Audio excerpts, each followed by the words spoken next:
해마다 강화도를 수없이 많은 학생들, 어른들이 찾아오는데 실제로 강화도가 어떤 역할을 했는지, 어떤 의미가 있는지는 잘 몰라요.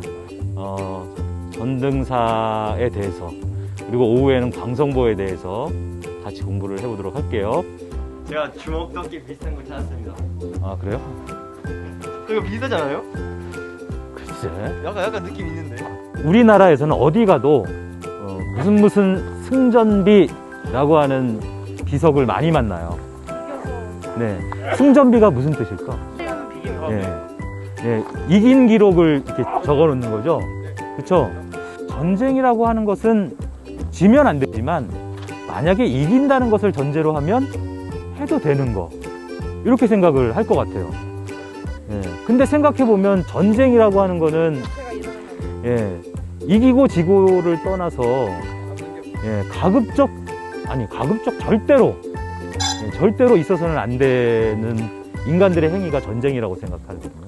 그 다음에 또 한 가지 또 생각해 봐야 될 건, 뭐 이순신 장군 무슨 비, 뭐 무슨 장군 무슨 비, 양원수 장군 승전비 뭐 해서 그 전쟁을 기억할 때 왜 이렇게 장수와 대표 중심으로 기억할까? 그렇게 생각한다면 역사가 돌아가는 것에서 너무 한 사람 중심으로 돌아가는 건 아닐까 하는 것도 우리가 생각을 해봐야 돼요.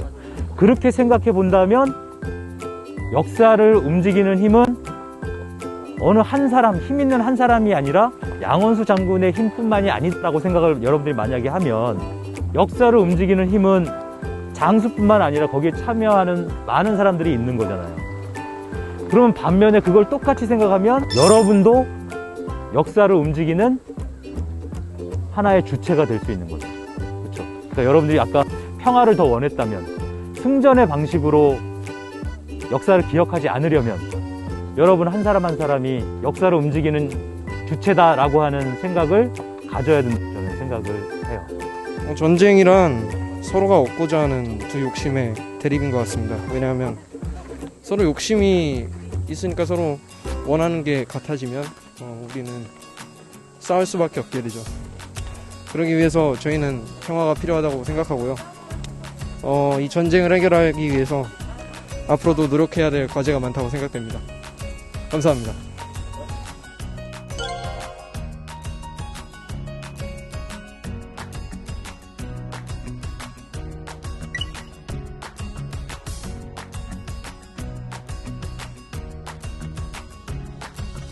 근데 강화도에만 있는, 이 전등사에만 있는 게 있어요. 네, 맨 끝에. 지금 보이는 건 두 개지만, 양 모서리에, 처마 밑에 두 개지만, 뒤편으로 가면 두 개가 또 있어요. 네 개가 있는데, 네 개 다 모양이 달라. 근데 어떤 모양 하고 있는 것 같아? 어떤 모습이야? 쭈그려가지고, 뭔가를 들고 있어. 아무것도 안 입은 채로. 그래서 요 상을, 아무것도 안 입었기 때문에, 나자를 써가지고, 아무것도 안 입은 여성상 해서 나녀상, 이렇게.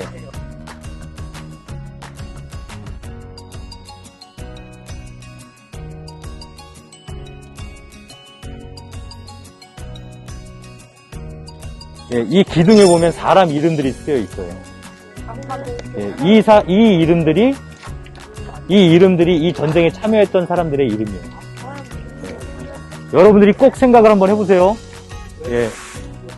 양원수 장군 승전비하고 이 대웅전 밑에 기둥에 있는 이 이름들하고 머릿속에 같이 떠올려가지고 전쟁을 어떻게 기억해야 되는지.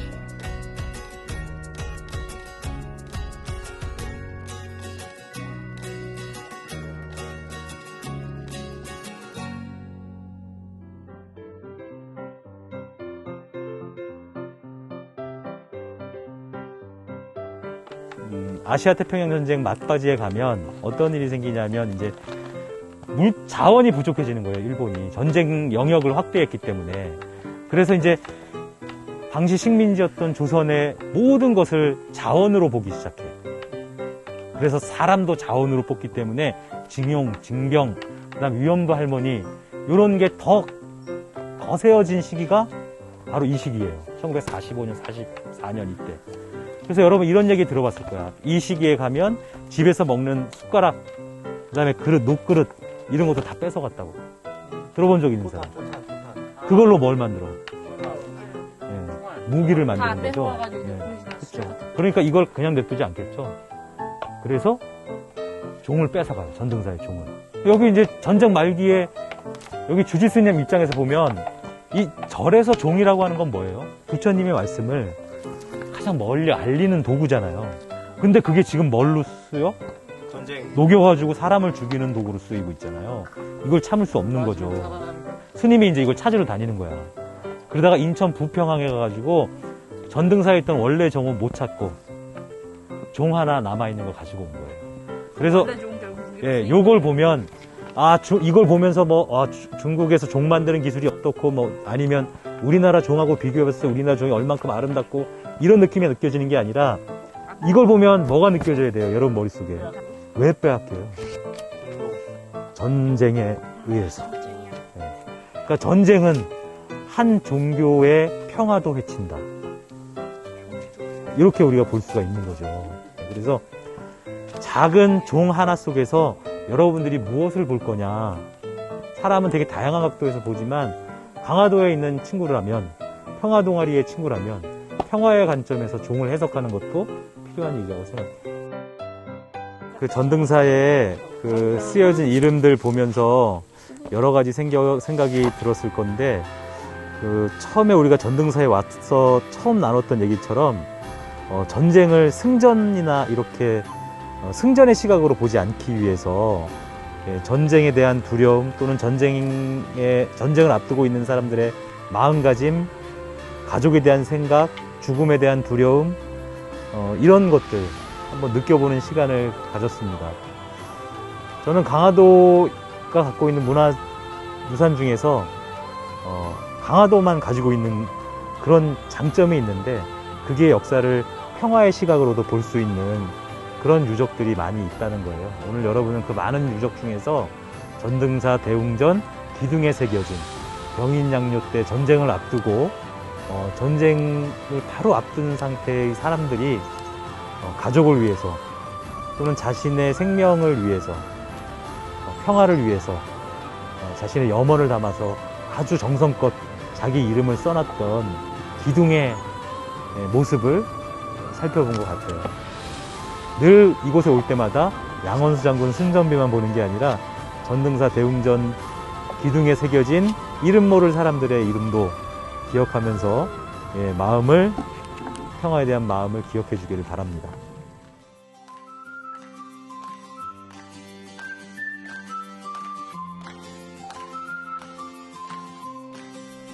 자, 두 번째로 우리가 전등사에 이어서 찾은 곳은 광성보라고 하는 곳이에요.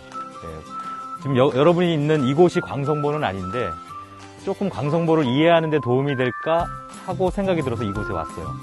그래서 이곳에서 여러분 이제 신미양요를 좀 공부할 건데, 그 전에 강화도에는 5개의 진, 7개의 도, 그 다음에 54개의 돈대가 있어요. 그 중에 여기는 돈대 정도의 규모예요. 이름도 광성돈대. 그래서 보나 진이나 이런 돈대를 3개나 4개, 5개 정도를 관장하는, 그보다 규모가 큰 게 보, 그보다 조금 더 큰 게 진, 이렇게 되어 있어요. 그 진, 보, 돈대 중에서 가장 큰 게 진이라고 한다면 여러분과 나누고 싶은 거는 이런 거예요. 자, 이게 강화도라고 하면 5개의 그 군사시설, 진 있잖아요. 5개가 있다 그랬죠. 자, 이쪽으로, 이게 강화도면 이쪽으로 가면 김포, 서울, 일로 가면 성모도 지나서 중국, 일로 가면 북한, 일로 남쪽으로 내려가면 영종도 지나서 당진, 서산, 이렇게 나와요. 여러분이 강화도를 지키기 위해서 5개의 진을 설치한다면 어디다 설치할래요? 어떻게? 자, 맨 밑에 초지진, 그 다음에 덕진진, 그 다음에 용진진, 그 다음에 갑곶진, 그 다음에 월곶진. 다 이쪽이죠. 여기에 강이 하나 있어서. 그게 바로 이 앞에 보이는 강이에요. 염하라고 하는. 예, 그러니까 이곳에 배치된 진은 사실은 강화를 지키는 것보다는 이 강을 지키는 거죠. 이 강은 왜 중요했을까? 그 강을 타고 가면 서울로 바로 가요. 근데 여기에 중요한 게 지나가는 길목이야. 그게 뭐냐면 지금은 여러분 부모님들이 세금 낼 때 인터넷 뱅킹 뭐 이런 거로 내지만 옛날에는 쌀로 주로 내잖아요. 예. 세금, 그러니까 당신 곡식을 냈으니까 세곡이라고 얘기해. 그 세곡이 가는 길목인 거야. 되게 중요하죠.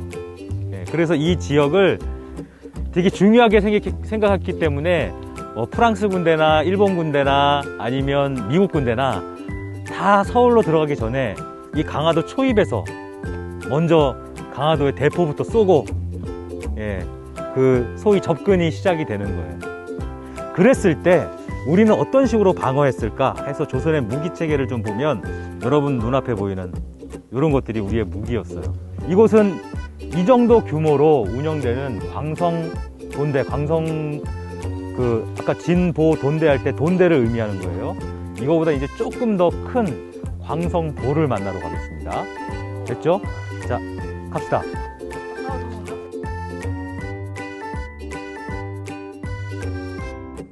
그 다음에는 프랑스 군대가 여기를 와서 해도를 만들어요. 그럼 해도를 만든 다음에 여기다가 써야 되잖아, 이 강의 이름을. 뭐라고 쓸까? 염하. 솔트워터 비슷해. 근데 이거는 이제 염하 강이니까 솔트 리버라고 하는 거죠. 네, 그래서 그 프랑스가 서양에서 만든 해도에는 이게 염하 이렇게 쓰여 있지 않고 솔트 리버 이렇게 써 있어요. 근데 그 솔트 리버라고 왜 만들었을 것 같아? 왜 여기에 해도가 필요했을까? 여기 이제 들어오는 게 필요했지. 그러니까 들어오는 목적은 뭐야? 그래서 침략하려고 한 거죠. 그러니까 제국주의라고 하는 침략의 역사가 만들어내는 산물, 솔트 리버라는 용어. 원래는 없는 거잖아요. 그렇죠? 원래는 뭐만 있는 거야? 짠물. 이 동네 사람들이 부르는 짠물이라는 용어만 있어요. 자, 하나만 더 봅시다. 여기 이렇게 깃발들이 이렇게 꽂혀 있죠. 근데 특별히 여기에는 엄청난 사이즈의 깃발 하나가 더 꽂혀 있었어요. 네, 그 깃발에는 이렇게 막 이렇게 형형색색의 색깔로 이렇게 채색된 게 아니라 검은색 글씨로 글자 하나만 딱 쓰여 있었어요. 예, 그게 숫자예요. 그래서 숫자가 새겨졌다 그래서 숫자기 이렇게 불러요. 예, 근데 그 숫자가 의미하는 게 뭐냐면 장수, 그러니까 우두머리라는 뜻이에요. 그게 여기에 딱 꽂혀 있다고 하면 그게 상징하는 것은 여기가 이 지금 조선군이 이쪽 방어하기 위해서 모인 모든 부대의 이 중심이 되는 부대다라고 하는 거죠. 예, 그래서 여기서 전투가 이제 이루어진 거예요.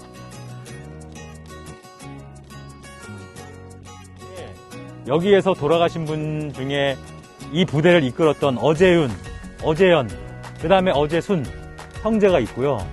그 다음에 이 두 분은 시신, 그러니까 돌아가시기 전에 미리 버선을 거꾸로 신겨놓고 그 다음에 이렇게 리본을 좀 달아놔가지고 누가 누군지 돌아가신 다음에도 누가 누군지를 해서 알아서 시신을 그대로 잘 수습해요. 지금 강화도에 없어요.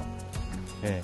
근데 전쟁이 얼마나 험난했냐면 시신을 보고 그 시신이 누군지 알 수 없는 시신들이 많은 거야. 왜 그럴까요? 다 잘라져서. 예. 그러니까 시신이 온전하게 있어야 이 사람이 누군지를 알 수 있는 건데 시신이 훼손되니까 누군지를 모르는 거예요. 그래서 그분들의 시신 총에 맞고 뭐 대포에 맞고 뭐 이래서 그래서 그 시신들을 무덤에다가 누군지 모르지만 이게 떨어지면 안 되잖아요. 그래서 무덤에다가 다 고스란히 모여가지고 무덤을 만들었어요. 그 무덤이 밑에 있는 신미순위총이라고 하는 거예요. 그래서 전체적으로 세어보니까 전체적으로 이 어재현 장군까지 해가지고 51명의 이 전투에 참여했던 사람의 이름은 알겠는데 과연 이 신미항류에서 51명만 참여했을까? 나머지는 다 바다에 있는 거예요. 그래서 이곳에서도 어재윤, 어재순 형제도 기억하지만 시신마저 찾지 못한 분들, 바닷속에 있는 분들도 우리가 기억해줘야 이 광성보에서 있었던 신미양요를 온전히 알 수 있지 않을까 하는 생각입니다. 여기 보면 요 뒤에 있는 쌍충비각의 비석이에요. 요게 이제 어제순, 어제연 형제를 의미하는 비석인데, 예, 유학. 공부하는 학생이란 거예요. 아직 관직에 나아가지 못한 사람인 거예요.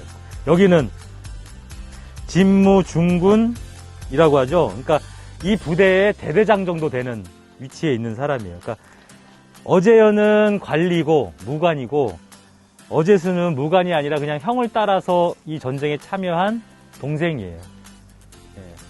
그래서 그 두 사람의 죽음을 기리기 위해서 여기에 비석을 이렇게 만들어 놨어요. 근데 우리가 누누이 얘기하지만 이렇게 전쟁을 이끄는 리더도 중요한데, 그 전쟁에 참여해서 온전히 마음을 내었던 사람들도 기억하는 게 중요하다. 예. 어딜 가나 이 지휘관의 이름으로만 전쟁을 기억해서는 안 된다 하는 걸 다시 한번 이곳에서도 우리가 배울 수 있는 장면이죠.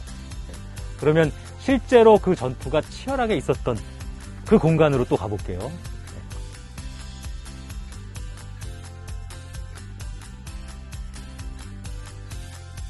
여기에서 전투가 가장 치열하게 진행이 됐겠죠. 왜냐하면 가장 가까운 곳이잖아. 그렇죠? 여러분이 여기서 방어하려고 여기에 진을 치고 여러분들이 무기를 들고 있었다면 바다 쪽에서 바라봤을 때 아마 제일 먼저 보이는 목표물이었을 것 같아요. 그러니까 여기가 되게 치열한 공간인데요. 먼저 이곳의 이름을 한번 알아봅시다. 여러분들이 이렇게 걸어온 길을 한번 보세요. 되게 길게 쭉 돌아오죠? 그렇죠? 이게 뭐를 닮았기 때문에 여기의 이름도 그거에 맞춰서 뱀? 뱀보단 조금 높여주자. 네, 용. 네. 그래서 여기 오는 게 여러분이 지금 있는 데가 용 머리하고 닮았다 그래서 용두던 데라고 해요. 네. 자, 여기서 보는 물살이 다른 곳에서 보이는 물살하고 좀 달라요. 네, 어느 곳에는 갑자기 빠르게만 흘러가기도 하고 어느 곳에서는 소용돌이처럼 조금씩 돌아요. 그렇죠? 예, 물살이 들어오는 물하고 나오는 물, 그리고 지형의 특징이 생겨가지고 나타나는 곳인데, 어쨌든 이곳에 관해서도 전설이 하나 있습니다. 저쪽 김포 쪽에서 손돌이라고 하는 뱃사공이 있었는데, 예, 어느 날 임금이 강화도로 피난 오기 위해서 부랴부랴 오느라고 예, 준비를 많이 못해요. 그래서 여기 와가지고 뱃사공을 통해가지고 이 강화까지 올려달라고 이렇게 얘기를 하고, 뱃사공이 이제 임금을 태우고 오는 거죠. 근데 임금 시점으로 바라보니까 배가 그냥 가깝잖아. 그러니까 그냥 가면 될 것 같은데 자꾸 안 가고 자꾸 먼 곳으로 돌기도 하고 앞으로 갔다가 뒤로 가기도 하고, 예, 그런 거예요. 그러니까 임금이 그걸 보고 있다가 의심이 드는 거지, 마음속에. 그래서 그 목을 쳤는데. 맞아요. 그래서 손도를 막 꾸짖어요. 네가 나를 뭐 농락하느냐, 나를 생명을 위태롭게 하냐, 막 이렇게 하니까 손돌이 나를 죽이는 거는 내가 나를 못 믿으면 나를 죽이십시오. 대신 내가 죽더라도 길은 가야 하니까 바가지 하나를 띄워놓고 그 바가지를 따라서 가라고 얘기를 해요. 그리고 손돌은 죽어요. 그리고 나서 가긴 가야 되니까 그 앞에다가 바가지 하나 띄워놓고 봤더니 그 바가지도 역시 앞으로 갔다 뒤로 갔다 돌고 돌면서 끝내는 강화도에 오는 거야. 예. 이렇게 맞받았지. 네, 맞아요. 자, 그렇게 해서 강화도에 오고 나니까 갑자기 급 후회되는 게 있어. 예, 손돌 말을 좀 들을 걸, 이렇게. 예. 그래서 그 후에는 손돌의 어떤 그 희생을, 그 희생이라고 표현할지 모르겠지만 희생을 위로하기 위해서 해마다 10월 달에 제사를 지내준다고 하는데, 또 때마침 10월 달에는 손돌의 입장에서는 너무 억울하잖아요. 그래서 손돌의 원한이 실린 바람이 거세게 10월 달에 불어오는데, 그래서 이곳에 있는 사람들은 그 10월 달에 거세게 불어오는 바람을 손돌바람이라고 얘기해요. 예, 그래서 좀 그냥 그런 일이 있었어요? 라고 넘기기에는 너무 마음이 아파. 그 손돌의 죽음이 그 임금의 순간의 그 판단 미스하고 또 백성을 신뢰하지 못한 것 때문에 벌어지는 거잖아요.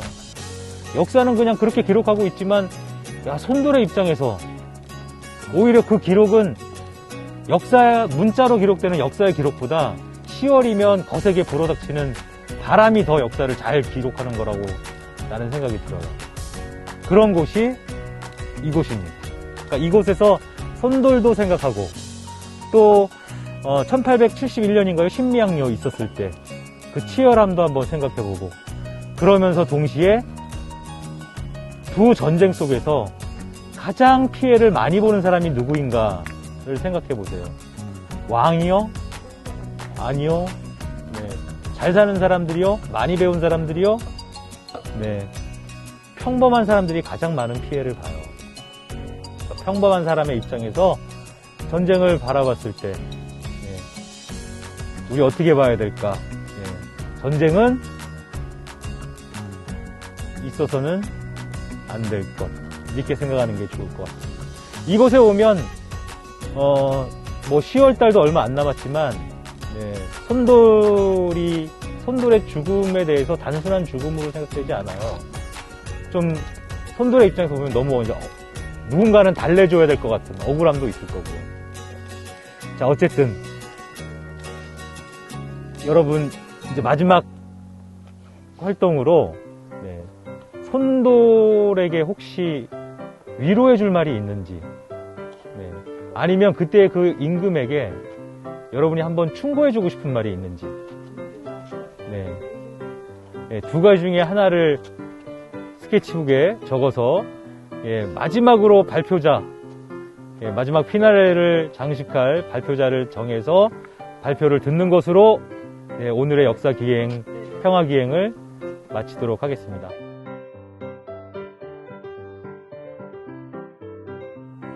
저는 그때 상황에 임금님이 손돌이라는 뱃사공에게 신뢰가 없었다고 생각합니다. 그때 손돌은 이제 관직에 진출한 사람도 아니고 그냥 평범한 사람인데 임금님이 그렇게 평범한 사람들에게 신뢰를 갖지 못하고 자신에게만 이제 빨리 이득이 되게 그렇게 행동을 하려 하다 보니까 평범한 사람들에게 대한 신뢰가 깨진다고 생각합니다. 임금님이 그렇게 평범한 사람들에게 신뢰를 주지 않는다면은 또 다른 사람들도 믿을 수 없는 거기 때문에 그렇게 되면 임금님 혼자 남게 되고 임금님 옆에는 사람이 없게 되니까 임금님이 평범한 사람들에게도 신뢰를 주고 믿어주는 모습이 필요하다고 생각했습니다. 감사합니다. 오늘 정말 너무 재밌었습니다. 지금 다양한 활동들을 하면서 역사에 대해 다시 생각해보는 좋은 계기가 되었던 것 같습니다. 다음에 이런 프로그램을 한다면 또 한 번 참여하고 싶습니다. 감사합니다. 오늘 강화의 역사에 대해서 한 번 더 생각해보고 알아볼 수 있는 시간이 돼서 뜻깊었고요. 그 다음에 저희를 좀 인솔해 주시고 강화 역사에 대해서 알려주신 저희 최복일 선생님께 감사의 말씀을 전하고 싶습니다. 감사합니다. 이번 동아리 활동을 통해서 많이 우리가 강화에 모르던 역사를 많이 알게 된 것 같고요.